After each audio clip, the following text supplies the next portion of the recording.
Now we're going to look at the strange situation.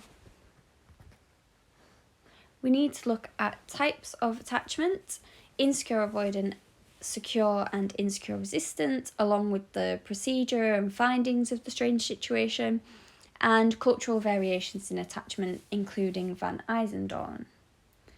If we have a look at the types of attachment first, you'll see that we have 3 types of attachment.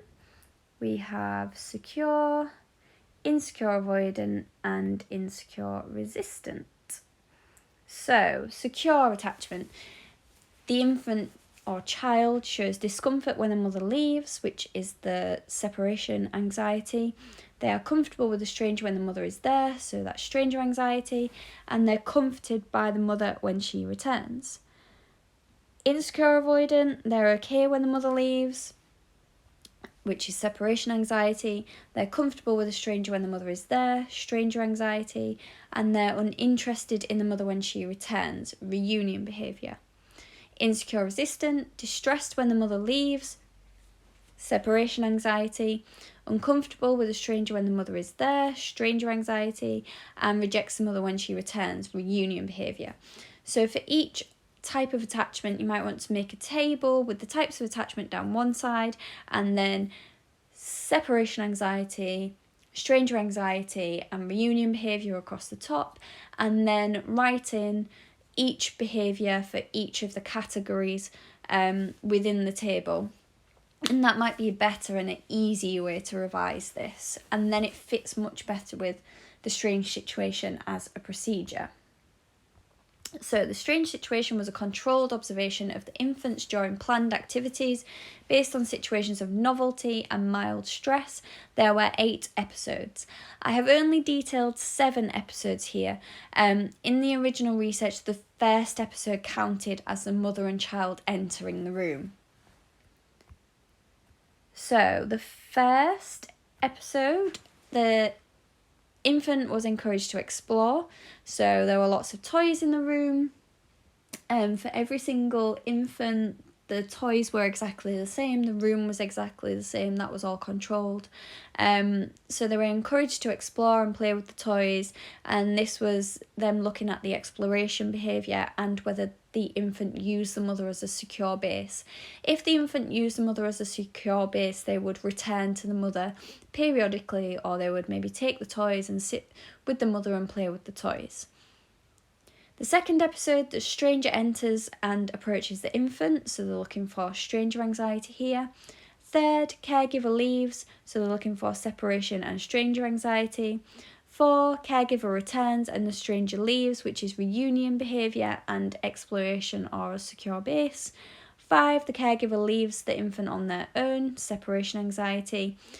6, stranger returns, stranger anxiety. 7, caregiver returns, reunion behaviour. So they repeated separation anxiety, stranger anxiety, and reunion behaviour more than once within the procedure. The findings, 66% were securely attached, 22 avoidant insecure, and 12 resistant insecure.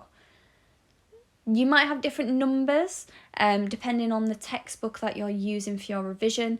As long as the numbers can be found in one of the textbooks and you haven't made them up, then that's fine, because an examiner can check that against the text that AQA specifies. So like the Hodder book, if you're using the CGP revision guide, or if you're using the Green Haired Girl books, any of the numbers that you get from that will be fine, because I know that some say like 50 to 75% secure, some say like 15% avoidant, 15% resistant, some say 4% resistant, but as long as the numbers that you use can be found in a textbook, then that's fine. In conclusion, Ainsworth suggested that the differences in attachment can be explained by the mother's behaviour. So Ainsworth suggested that if an infant had an insecure resistant attachment, it was due to the mother being inconsistent with their behaviour. So sometimes when the child was distressed, the mother would comfort the child, other times the mother would ignore the child, and therefore the child did not know how to respond with regards to the reunion behaviour and did not know how to behave in these situations. In evaluation, the strength of the research is that it has got good predictive validity. This is because there's been research that shows a link between the attachment type that a child has from the strange situation and how that child behaves later on in life. For example, some research shows that secure infants have better outcomes, so better achievement in schools and less bullying. So it shows that we can use the strange situation and the attachment types that a child is categorised into to predict their behaviour in the future. Another strength, the strange situation has good inter-rater reliability. So Bick et al. Tested this, so they repeated the strange situation and used trained observers and found that the observers agreed on the attachment type 94% of the time.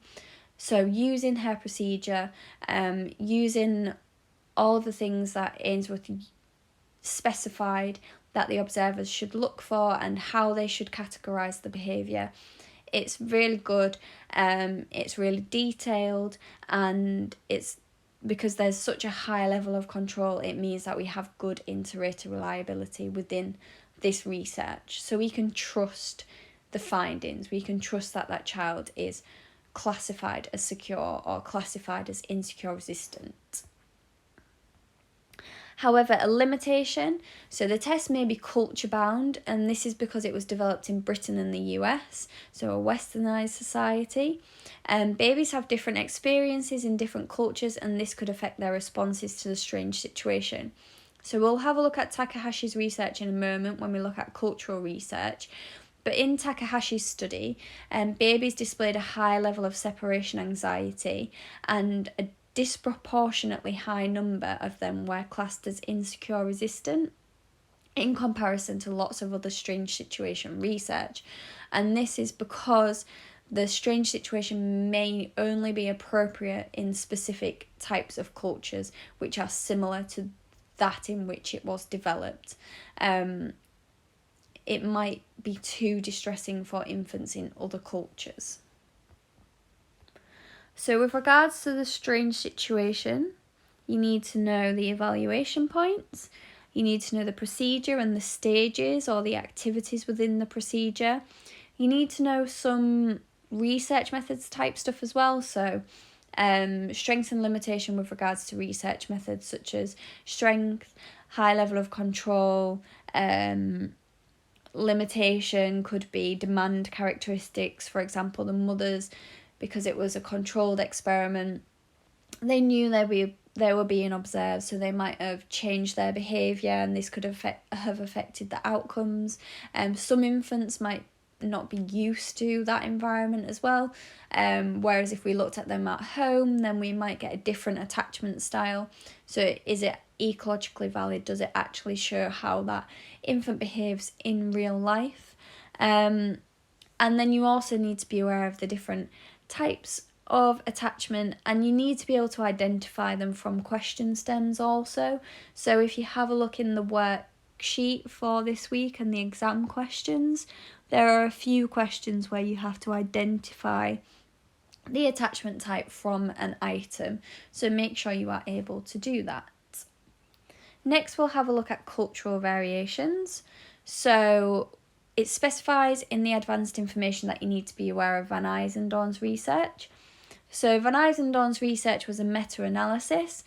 They looked at 32 studies across 8 countries. 15 of these studies were in the US, so you could say that's a disproportionately high number. There were 1,990 children involved in the research, and they found that most children have a secure attachment.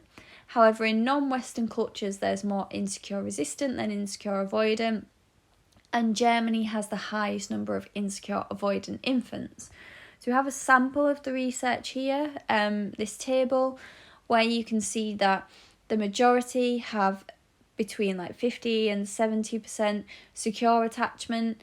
However, if you look at Germany, so they've got 8% resistant insecure, but 35% avoidant insecure, and that's highest out of all of the other countries. And if you have a look at Israel and Japan, they have very low numbers of avoidant insecure, but much higher numbers of resistant insecure. So you can see that there are some cultural differences with regards to attachment style, and we can explain the German one a little bit later. We'll use that for some evaluation. We've got the research by Takahashi here, which I've previously mentioned as an evaluation point for the strange situation. So Takahashi's research was carried out on Japanese 1-year-olds, so they repeated the strange situation with Japanese 1-year-olds. They found that most were securely attached, however they were a lot more insecure resistant compared to American children. None were avoidant insecure, and in 90% of the trials, the child got very distressed, so they had to stop the trials. And this could be explained by differences in their culture. So within Japan, at the time, there was a cultural norm of an infant never being separated from the mother, not until a much, much older age. So that could have explained the research findings for Takahashi, and we could question whether the strange situation is an appropriate procedure to use within this culture to measure attachment. We have some research here which is more recent, so Simonelli et al. In 2014.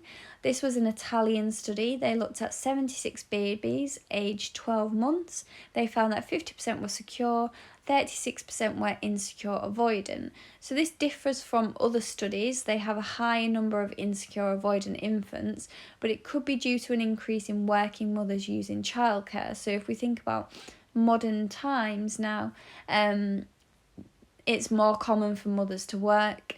It's more common for mothers to share childcare with the father as well, or to use daycare, nurseries, childminders, things like that. So children might be more used to having multiple caregivers, and this could affect their attachment type. In evaluation,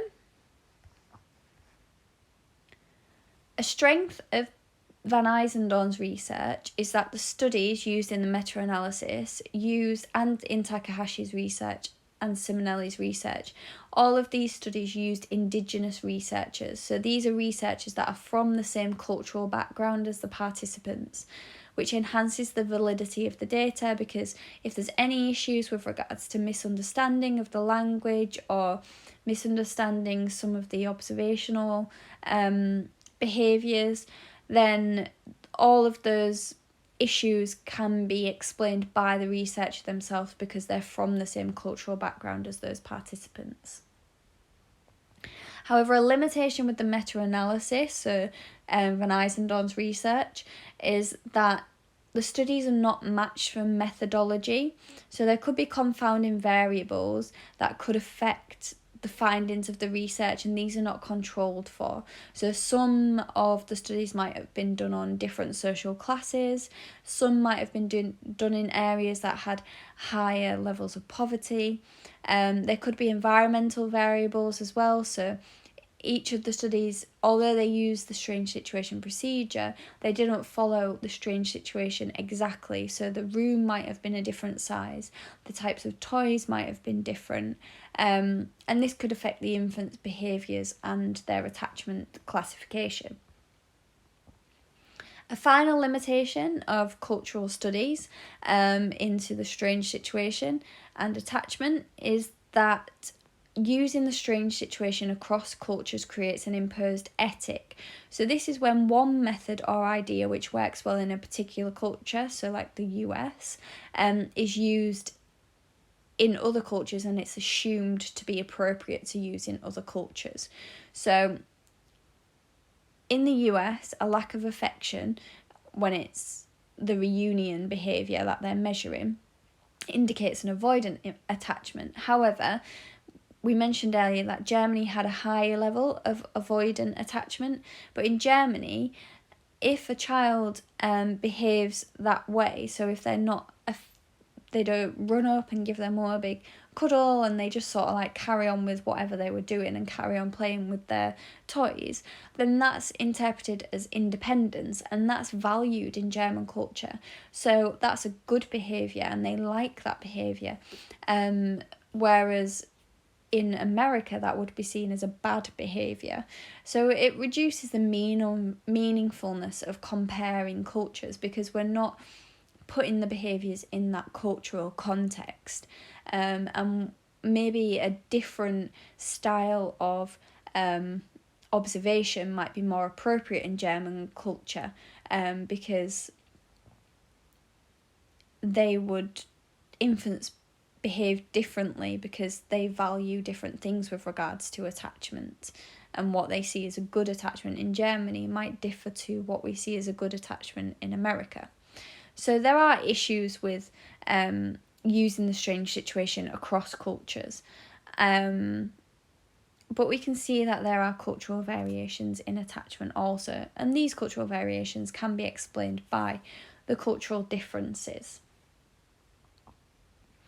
So for cultural variations, make sure you're aware of Van Eysendorn's research and the other studies as well, and make sure you're aware of the differences in attachment type across cultures, and make sure you're aware of the evaluation points, and make sure you can write the evaluation points as PO paragraphs also.